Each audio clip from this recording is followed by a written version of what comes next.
Is Guion's audio working? He just muted himself. Oh, okay. Well, we should probably get started. It's 5 after.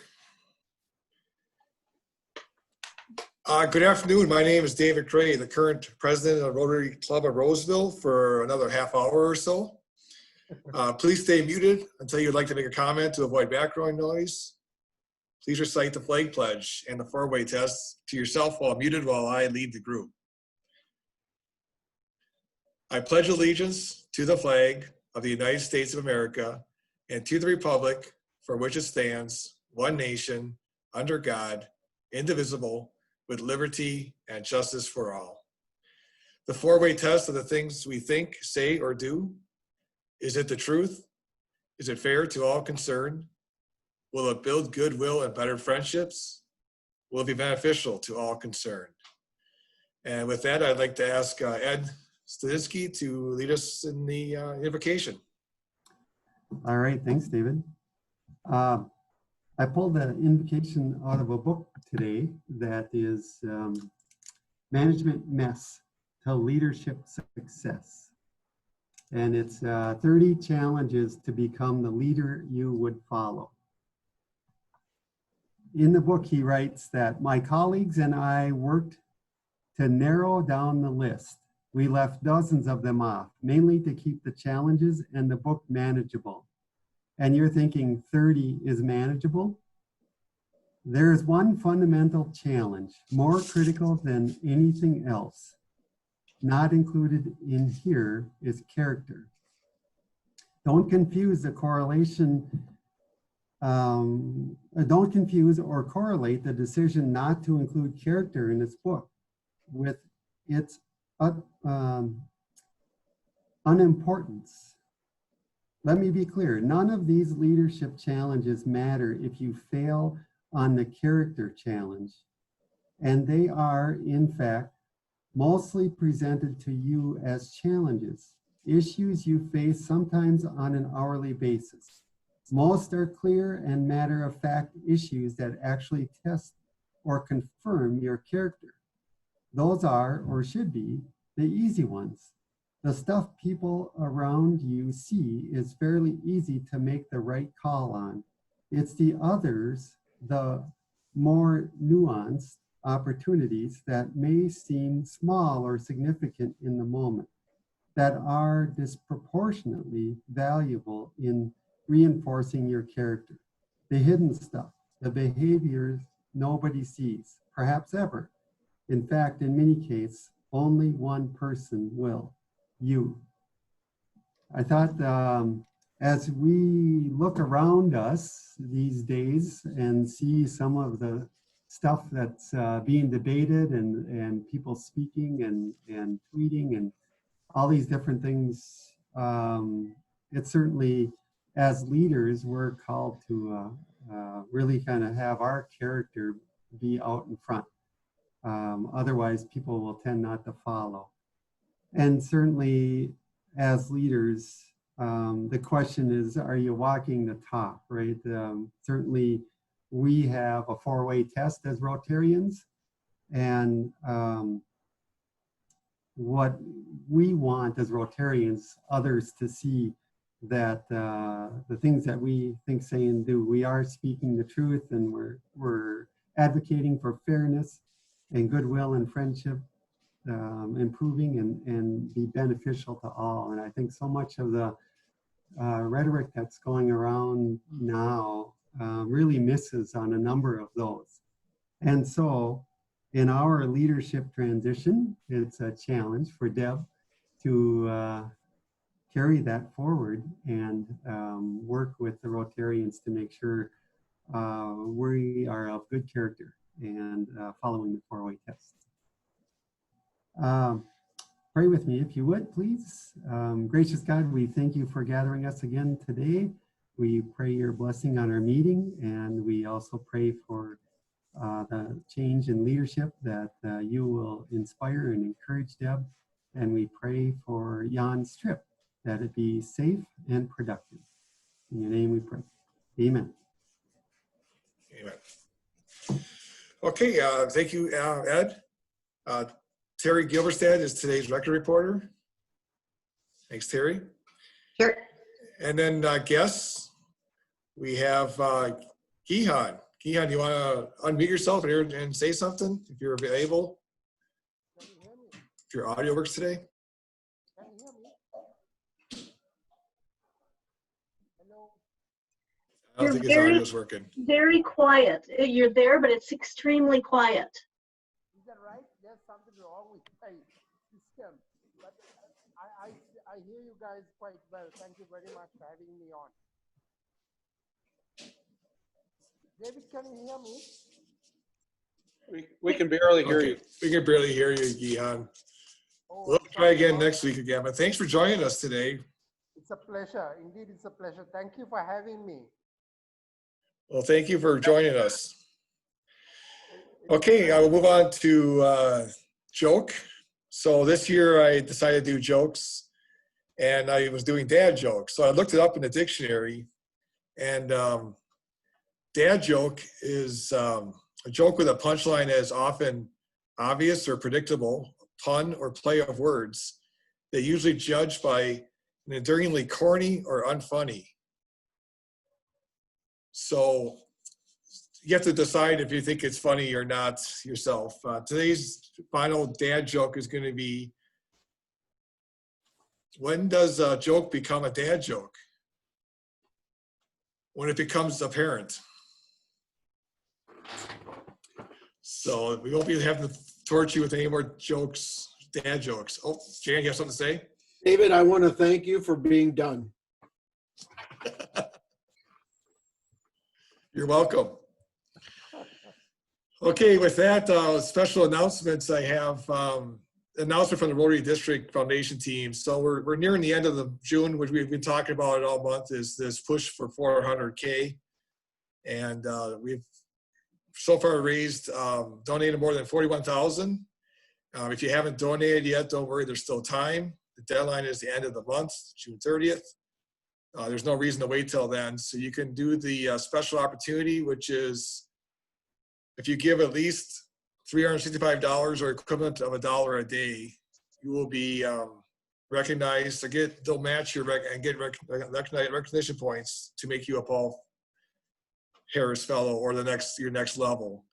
You can do that online at My Rotary. There should be a spot where you can add in other amounts, and then they'll pick that off and match that and make sure it gets taken care of. So if you could go on to My Rotary and or send a check to the Rotary Foundation, if it's done by the end of the month, it will go toward this push at the end of the Rotary year. Well, go ahead, Jan. Oh, you have a question or? I just want to say that you don't have to just be limited to that amount either. Yep. You can put in as much as you want, and not that it gets multiplied, but in fact, we need to get that money up enough so that when we're 3 years from now, when we do grants, we will be able to, district grants, we will be able to be funded for all of the grants that the clubs propose. So be generous, be helpful, be fair, make us all happy. All right, thank you, Jan. With that, I think we'll just move on to, this is my end of the presidency, and I'd like to recognize, first off, the charter members. And a few of them, obviously this year was the 50th anniversary year. We were chartered back on May 7th, 1970, and there's 3 charter members, Donovan Fisher, Don Zabel, who's on the line here, and John O'Halloran. So I'd like to thank those gentlemen for having a great idea 50 years ago to start a Rotary Club in Roseville. It's wonderful. Also, I'd like to introduce some VIPs and guests. If all the past presidents could please wave and be recognized as a past president. Thank you for your service over the years. I'd like to recognize the district leaders for this last year. Kathy Hewitt was the district office administrator for this last year. Jan Vanderwall, assistant governor, Area 10. He was also district fund development team member. Jan was very busy with the district. Roger Reestad was in District Youth Exchange. Brad Kirscher was the district's grants mentor. And Lynn Megan is on the district vision team member. So I want to thank all those that were playing a part on the district. We appreciate your help with the district. And I'd like to thank my board for this year. Deb Nygaard, President-elect and Program Chair. Thank you very much for everything you did. Kathy Hewitt was Executive Assistant, Bulletin Editor, and answered all my questions. She helped me get through the year, and she's a wonderful partner. Carrie Sundberg was Treasurer. Thank you, Carrie. Jim Osland and Maria Karan were the co-club membership committee team. Jan Vanderwall was the Club Rotary Foundation Committee Chair. Thank you, Jan. Brad Kirscher was the Grants Committee Subcommittee Chair. Terry Gilberstad and David Gilberstad were Vocational Service Co-Chairs. Thank you very much. Lynn Megan was the Club Public Image. Jan Kim was the Club Service Director. Thank you very much. Ted Johnson, International Service Director. Thanks, Ted. Jenny Hedal was the Youth Service Chair, and Jerry Hermanka was the Taste of Rosefest Chair, which unfortunately didn't happen this year. But thank you to all my people on the board this year. I really appreciated the help. Had a successful year. Also, special thanks to record reporters, Terry Gilberstad, Luke Furden, Lauren Swanson, Phil Gelbach, Kevin Kelly, Megan Mao, and Jan Vanderwall all took part in that this year. I'd like to also thank anybody that did invocations this year. There was a number of you that did a lot of them. So I want to thank anybody that did an invocation this year. And last, I'd like to thank the club photographers, Galen Bender and Lauren Swanson. Okay. And then I don't really like talking too much. I'm going to do a brief recap and some final remarks for my year. I really, it was a pleasure to be president for the Rotary year. I really appreciate all the support that everybody gave me, and I believe it was a successful year. It's been a challenging year. We lost some very loved and respected fellow Rotarians. We also have gained some new members. So we're actually, I think we're net about 8 new members. So as you can see, there's some new members that we have. And they definitely have gained some diversity, some youthfulness, and enthusiasm to our club with these new members. So I'm looking forward to seeing what kind of input and involvement in Roseville Rotary that, projects and initiatives that these new members can share with their youthful enthusiasm. So some of the initiatives that we started last year include the creation of the Zero Waste team. So I'd like to thank everybody on that team. That was a new initiative. And I really enjoyed that we did many hands-on service projects like the kitchen packs for bridging. We did a number of joint service projects with the Twin City Rotaracts. We did a Days for Girls with Deb, and we had other ones also planned that were unfortunately canceled due to the pandemic.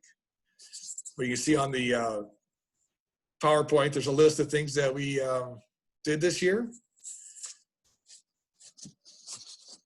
And so we'll go to the next slide. And some of the youth service things that we did our usual scholarship awards, our usual camp enterprise. Then we'll go to the next. International wise, obviously Ted is very involved with the international stuff, but we did quite a few sponsoring projects this year. We're in the process of 2 global grants. One's getting finished and one's just getting started. So it's keeping us busy, or at least keeping us international wise. And then next one. So this is a recap or a chart of our charitable giving. As you can see, we're pretty much half international and half local. And it's a nice balance we've been carrying this last year, supporting all our different ones. And the next chart is shows kind of where the areas of focus where our funding has been going to. So it's been a pretty balanced year. We've been helping people locally and internationally. And then the next slide is just about some of the programs that or charities that we've given to. So we've been involved with COVID-19 support, a number of other projects here. I don't know if I can list them all, but you can see that we're pretty balanced, and we've done a lot of good around locally and internationally. So a couple of things I wanted to kind of circle back on. I did my goals for the year. One of the things I brought back from the Rotary International Convention was a quote from Paul Harris. And his quote was, "This is a changing world. We must be prepared to change with it. The story of Rotary will need to be written again and again." And how more appropriate than this right now, the last 3 months, that Paul could see that was probably going to be an issue down the line, and that we needed to take these challenging times like the pandemic that's going on and create, when we have new challenges, it creates new opportunities. So when we won't be able to meet again in person, when we will be able to meet again in person, hopefully soon, we will have the option to attend meetings in person with safety considerations that we've been discussing, or you can have the option to virtually participate. So we're going to have the option to either be in person or watch it based on your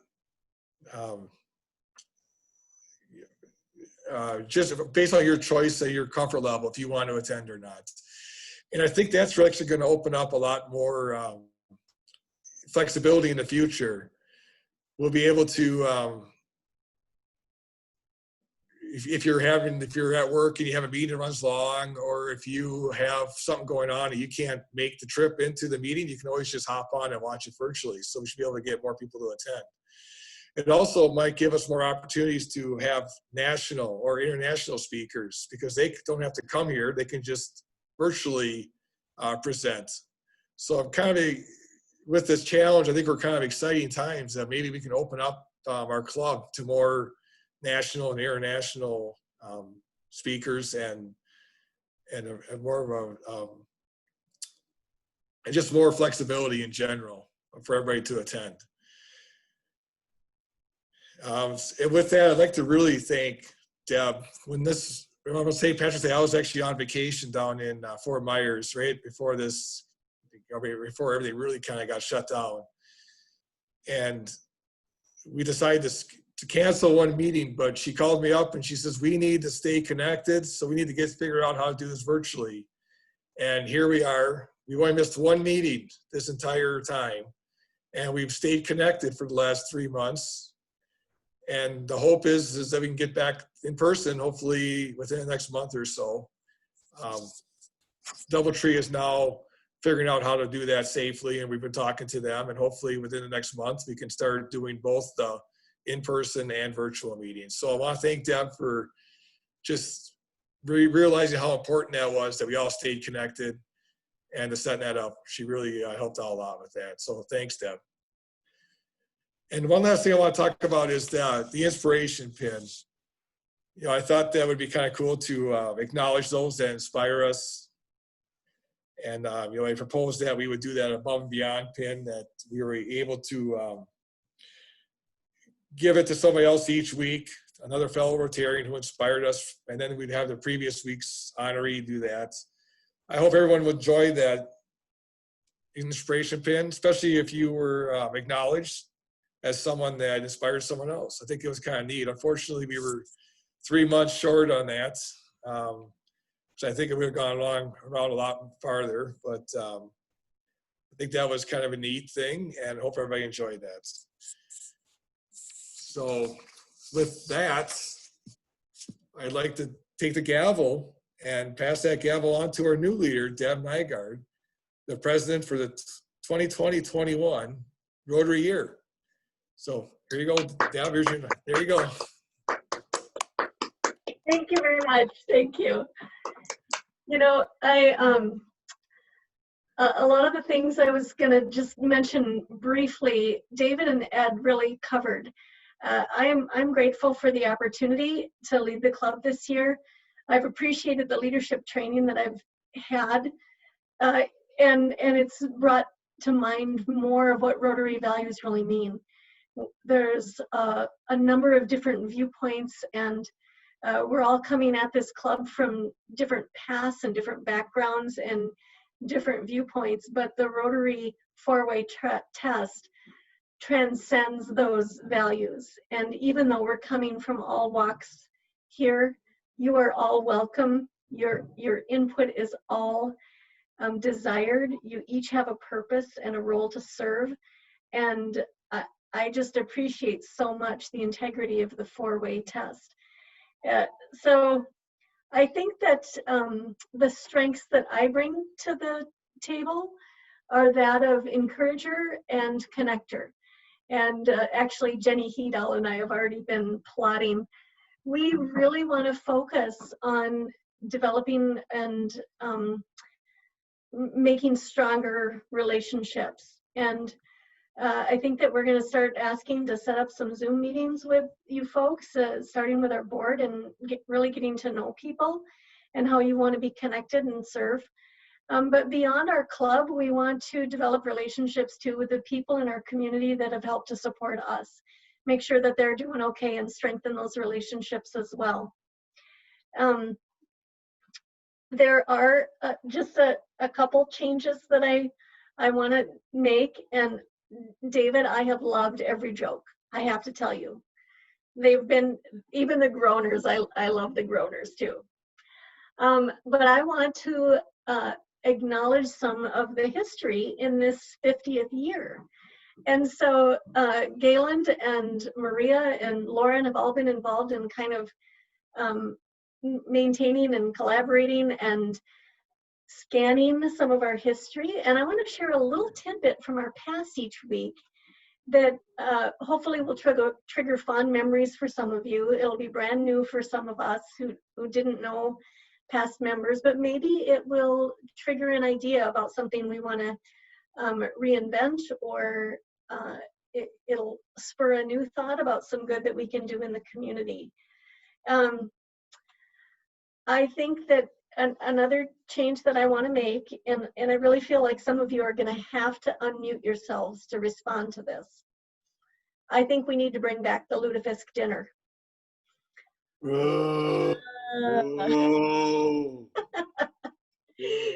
Great idea, Deb. Only a good idea if we have the women's hot tub and wine and chocolate party at the same time. That's funny.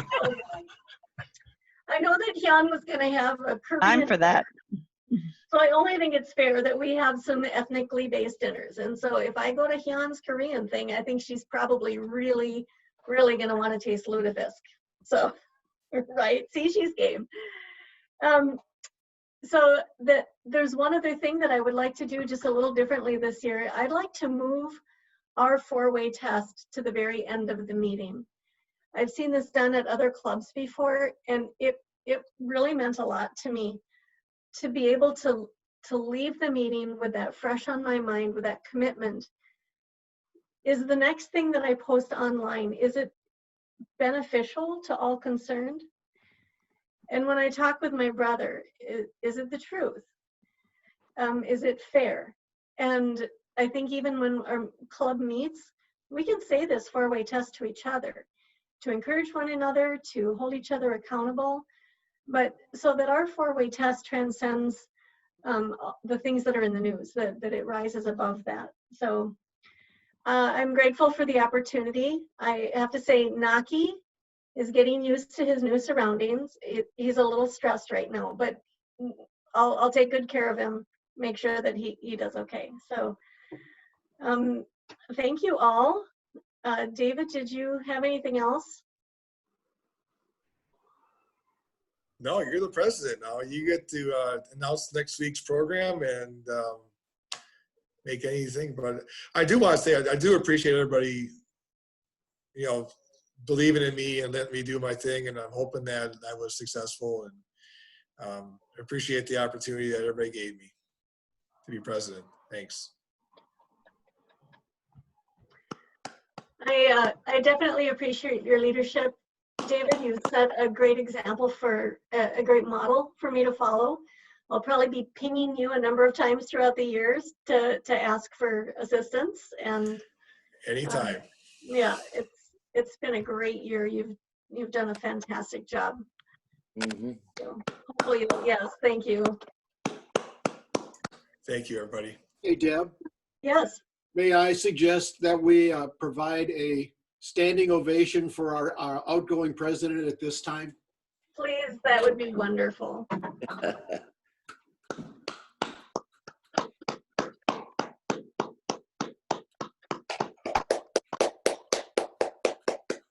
Thank you very much.